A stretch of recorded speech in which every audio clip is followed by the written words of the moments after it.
బీజేపీలో ఉన్నటువంటి పురంధేశ్వరి గారు వీళ్ళందరూ కలిసేమో రాష్ట్రం ముందరికి వెళ్ళాలి, రాష్ట్రంలో ఉన్నటువంటి చట్టాలు అన్ని సమానంగా ప్రజలందరికీ సమానంగా ఉండాలని చెప్పి వాళ్ళ ప్రయత్నాలు వాళ్ళు చేస్తూ ఉన్నారు. ఒక పక్కన లోకేష్ గారు ఎడ్యుకేషన్ సిస్టమ్ మీద వర్క్ చేస్తూ ఉన్నారు. ఇటువంటి ఈ ఇష్యూల వల్ల మా ప్రభుత్వం మీద మచ్చలు వస్తున్నాయి.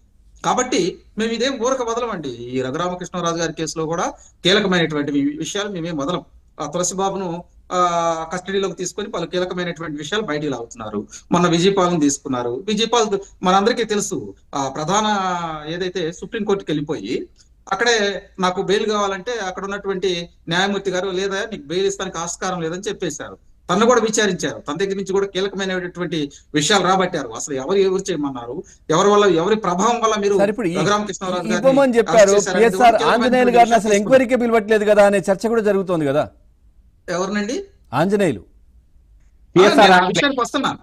ఇక్కడ ప్రధానమైనటువంటి నిందితులు సునీల్ కుమారు, సీతారామాంజనేయులు. ఏంటంటే ఇటువంటి కేసుల్లో ఎలా ఉంటాయంటే కింద ఉన్న వాళ్ళని ప్రస్తుతం వాళ్ళ దగ్గర నుంచి ఆధారాలు సేకరిస్తున్నారండి. ఒక్కసారి వాళ్ళని పట్టుకున్నాం అనుకోండి, ఆధారాలు లేకుండా వాళ్ళు మళ్ళీ బెయిల్ మీద బయటకు వస్తారు. ఈ అంశాలను మొత్తం తారుమారు చేస్తా ఉంటారు. మరి ఇప్పుడు మిగతా వాళ్ళు సాక్షులను కావచ్చు, లేదంటే బయట ఏదైనా ఉన్నాయి ప్రభావితం చేసే పరిస్థితి ఉండదంటారా? అసలు సాక్షులు ఎవరున్నారో వాళ్ళకి తెలియకుండా చేస్తున్నారండి. అటగా సార్, ఇప్పుడు ఆంజనేయులు గారు ఉన్నారు, పిఎస్ఆర్ ఆంజనేయులు ఉన్నారు. ఆయన కింద మీరు అంటున్నది బేసిక్ లో కింద ఉన్నటువంటి ఎవరైతే ఇన్వాల్వ్ అయ్యారో వాళ్ళని పిలిచి మేము ఎంక్వైరీ చేస్తున్నాము, తర్వాత ఇవన్నీ జరుగుతా ఉన్నాయని చెప్తున్నారు. మరి వాళ్ళు కొంచెం సెట్ చేసుకునే ప్రయత్నం చేయరా బయట ఉన్న వాళ్ళు? కీలకమైనటువంటి ప్రశ్న వేశారండి. మీరు ఇక్కడ ఎవరైతే ఆ రోజు ఈ కార్యక్రమంలో పాల్గొన్నారో వాళ్ళ దగ్గరగా ఉండేటువంటి ఆఫీసర్ల దగ్గర నుంచి సమాచారం సేకరిస్తున్నారు. ఇప్పుడు ఈ తులసిబాబు ఎవరికి తెలియదు, మొన్నటిదాకా అన్ఎక్స్పెక్టెడ్ గా బయటకు వచ్చాడు తులసిబాబు. ఈ తులసిబాబుతో పాటు ఇంకొక కానీ సాహెబ్ గారు సునీల్ కుమార్ కి తెలుసు కదా, అతనేగా చేపించింది. ఎందుకు తెలియదండి? సునీల్ అసలు తెలియవలసిన వాడికి తెలిస్తే చాలు కదా. ఇక్కడ గౌతమ్ గారు ఆధారాలు సేకరించేటప్పుడు ఏంటంటే ఈ తులసిబాబు దగ్గర నుంచే కాదు, ఇంకొక నలుగురు దగ్గర నుంచి కూడా ఆధారాలు సేకరిస్తున్నారు. వాళ్ళని కూడా కస్టడీలోకి తీసుకొని పోలీసులు విచారించారు. వాళ్ళ ఫోన్లు కానీ ఏమి కూడా మీరు ఎక్కడ ఎవరితో మాట్లాడటానికి వీల్లేదని చెప్పి సమాచారం, అది ఇన్వెస్టిగేషన్ జరుగుతుంది గౌతమ్ గారు. ఎందుకంటే ఇక్కడ A1, A2, A3తో పాటు ఇక్కడ ప్రభావతి కూడా కీలకమైనటువంటి వ్యక్తి. ఇక్కడ నేను ఇందాక A3 అంటే జగన్మోహన్ రెడ్డి అండి. జగన్మోహన్ రెడ్డి కూడా కీలకమైనటువంటి వ్యక్తి. ఎందుకంటే సూత్రధారి పాత్రధారులు వేరు, ఇక్కడ చేపించిన వాళ్ళు వేరు. కాబట్టి అంశాలన్నీ తీసుకుంటున్నారు. A1, A2 కూడా త్వరలో పిలుస్తారండి. ఇప్పుడు మీకు ప్రభావతి ఇంటికి 4 సార్లు నోటీసులు అందించారు, ఆమె ఎక్కడ లేదు, నోటీసులు సేకరించాల. 5వ సారి అరెస్ట్ చేస్తారు. ఆమెమో సుప్రీంకోర్టులో మరి బెయిల్ కోసం ప్రయత్నాలు చేస్తున్నారని తెలుస్తూ ఉంది. పోలీసులు నిఘా ఉందండి, వాళ్ళు ఎక్కడ ఉన్నారో పోలీసులకు అయితే తెలుసు.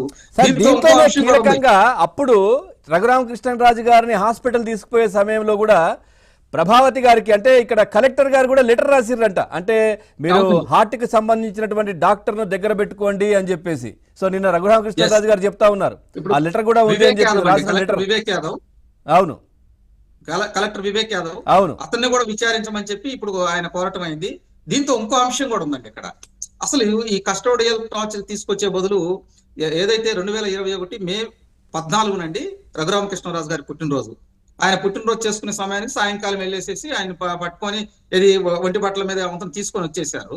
తీసుకొని వచ్చిన తర్వాత నాగార్జున సాగర్ దగ్గర ఆపి అక్కడ ఆయన మీద అటాక్ చేశారు. తర్వాత సత్యనపల్లి దగ్గర ఒకసారి అటాక్ చేశారంట. తర్వాత గుంటూరు సిఐడి ఆఫీస్ కి తీసుకొచ్చిన తర్వాత అక్కడ ఏదైతే ఈ తులసిబాబు అనే వ్యక్తితో పాటు ఇంకొక నలుగురు అతన్ని బాగా ఇబ్బంది పెట్టి ఆ ఫోన్లు తీయటం, 3 సార్లు 4 సార్లు తలుపు తీయటం, వీడియో కాల్ చేయటం అవన్నీ చేశారని చెప్పి రఘురామకృష్ణరాజు గారు ఆ FIR లో ప్రస్తావించారు. కాబట్టి ఈ 5గురితో పాటు ఒక 5గురే కాదండి, ఇక్కడ చాలా మంది అధికారుల ఇన్వాల్వ్మెంట్ కూడా దీంట్లో ఉంది. కాబట్టి వాళ్ళందరినీ ఎవరెవరు ఏ అంశాలు చేశారనేది కూడా మొత్తం విచారణలో తీసుకుంటున్నారు. కీలకమైనటువంటి విషయాలు ఇప్పుడు పోలీసులకు తెలిసినాయి.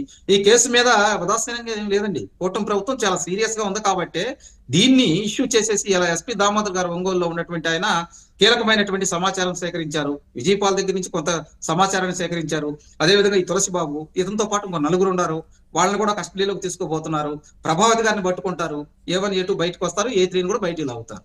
అంతేగాని ఎవరిని వదిలిపెట్టేటువంటి అంశం అయితే లేదు. ఎక్కడ రాజకీయ కోణాలు ఏమి లేవండి.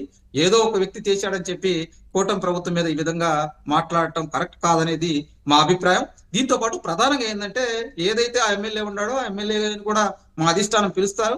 అతని నుంచి కూడా వివరణ పిలుస్తారండి. నేను అదే అంటుంది. ఇక్కడ A1, A2 అనేది ఏంటంటే ఈ కేసుల్లో ఎలా ఉంటాయి అంటే అండి, ఒక ప్రొసీజర్ ప్రకారం వెళ్తా ఉంటారు ఇన్వెస్టిగేషన్ వాళ్ళు. నేను